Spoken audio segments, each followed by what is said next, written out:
बच्चों, यूरोप में राष्ट्रवाद के उदय में एक दूसरा पार्ट है फ्रांसीसी क्रांति और राष्ट्र का विचार। इसमें फ्रांसीसी क्रांति के बाद राष्ट्रवाद का शुरुआत होता है 1789 में, और इससे पहले निरंकुश राजा हुआ करते थे और उसे प्रभुसत्ता राजतंत्र से निकलकर फ्रांसीसी नागरिकों के समूह के हस्तांतरित चला गया, नागरिकों के साथ में चला गया और लोगों के द्वारा राष्ट्र का गठन किया गया।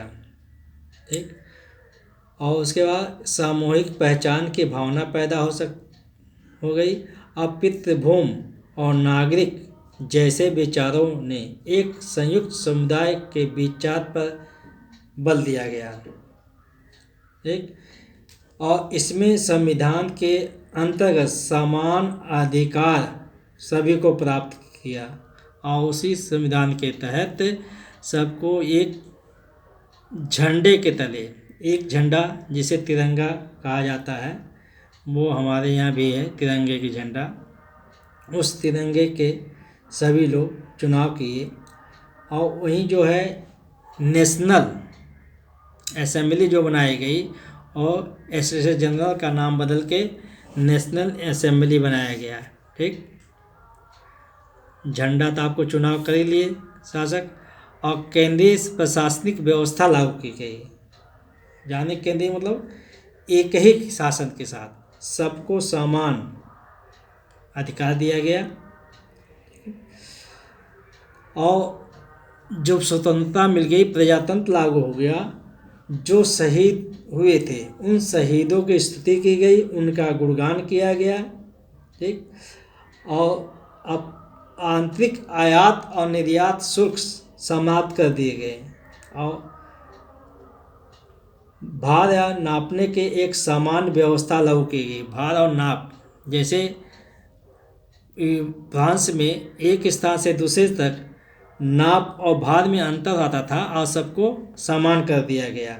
जहाँ 1 किलो हुआ करते थे, उसके बाद वहाँ कुछ दूसरे जगह उसका भार बढ़ जाता था, 1 किलो के बदले 1.25 किलो हो जाती थी। ये जो एक समान कर दिया गया, आंतरिक एक समान व्यवस्था, कानून व्यवस्था लागू की। और जो क्षेत्रीय बोली थी उनको मान्यता ना दे करके पेरिस में जो फ्रांस की राजधानी पेरिस है, वहाँ फ्रेंच भाषा को मान्यता दिया गया जो राष्ट्रीय भाषा के दर्जा मिला। ठीक नहीं, उसके बाद आता है आपका क्रांतिकारियों ने यह भी घोषणा की कि फ्रांसीसी राष्ट्र का यह भाग्य और लक्ष्य था। फ्रांसीसी राष्ट्र का यह भाग्य और लक्ष्य था कि वह यूरोप के लोगों को निरंकुश शासकों को मुक्त कराएंगे। यहाँ के क्रांतिकारियों की ये भाग्य या लक्ष्य कहिए इनका था कि वह अपने फ्रांस को जिस तरह आज़ाद कराएं, दास्ता से मुक्त कराएं, उसी तरह यूरोप के अन्य देशों से भी इन्होंने क्या किया, मुक्त कराने का बीड़ा लिया। और अन्य देश लोग अपनी सेनाएं जो है, फ्रेंच सेनाएं के रास्ता तैयार किया गया अन्य देशों के लिए।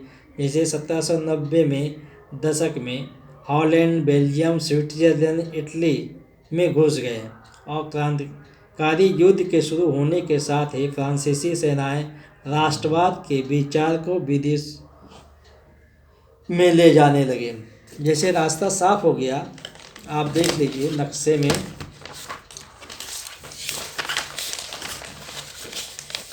ये देखिए यहाँ फ्रांस है, स्विट्जरलैंड है, ठीक ना, हंगरी है, यहीं ऑस्ट्रिया है, ऑस्ट्रियाई साम्राज्य है, ये देखिए जर्मनी है, ठीक ना, जर्मनी है, यही नीदरलैंड है, ठीक ना, ये राष्ट्र है, सब है। और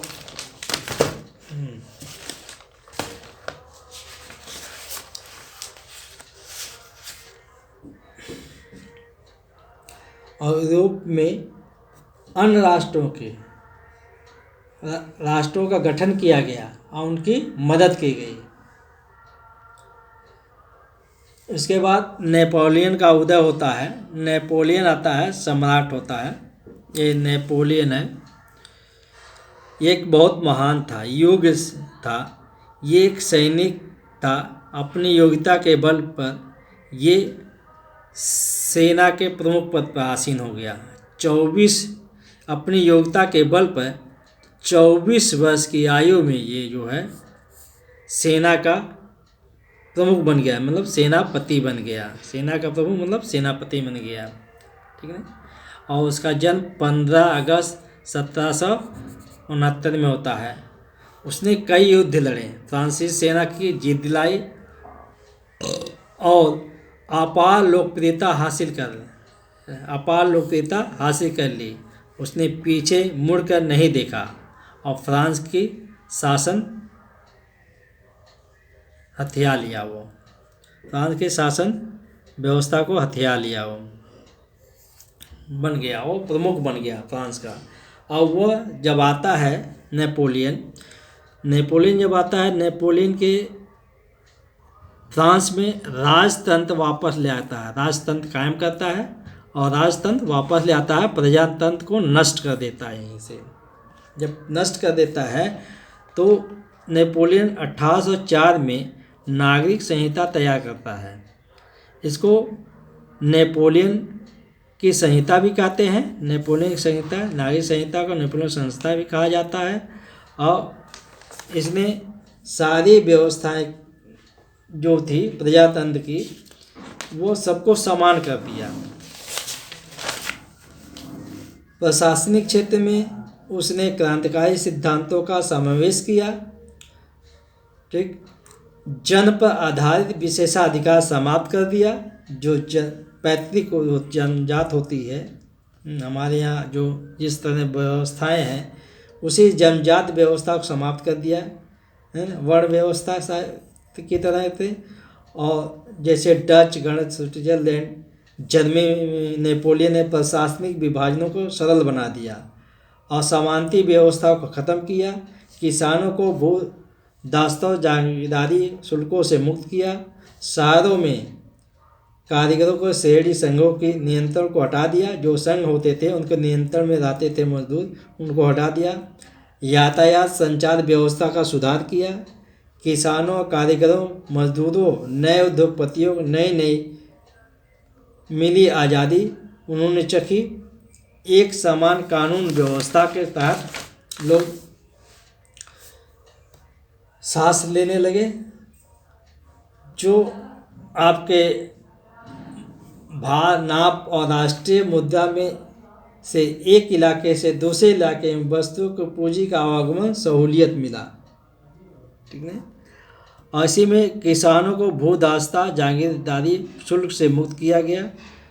राष्ट्रीय मुद्रा में इलाके के सारे इलाके वस्तु पूंजी का आवागमन सहूलियत मिली, एक जगह से दूसरे जगह ले जाने की सहूलियत मिली। उसके बाद नेपोलियन ने क्या करता है, फ्रांसीसी सेना का स्वतंत्रता का तोहफा देने वालों की तरह स्वागत किया गया। जब अन्य प्रदेशों में घुसे वो अन्य राज्यों में, तो उनको स्वागत किया गया कि हमारा निरंकुश राजा से क्या हुआ, मुक्ति मिलेगी, प्रजातंत्र लागू होगा। इस वजह से फ्रांसीसी सेना का उन्होंने सहयोग किया, ठीक। मगर यह शुरुआती उत्साह शीघ्र ही दुश्मनी में बदल गई। जब वे ये साफ होने लगा कि नई प्रशासनिक व्यवस्था राजनीतिक स्वतंत्रता के अनुरूप नहीं है, बढ़े हुए कर, सेंसरशिप और बाकी यूरोप के जीतने के लिए फ्रेंच सेना ने जबरन भर्ती से हो रहे नुकसान, प्रशासनिक परिवर्तन में मिले फायदों को कहीं ज़्यादा नज़र आने लगे। जो प्रशासनिक सुधार था उससे ज़्यादा कर ला दिया गया, कर और जबरदस्ती सेनाओं में भर्ती करने लगा उनके साथ। इसके बाद अगले दिन अगला वीडियो शुरू होगा।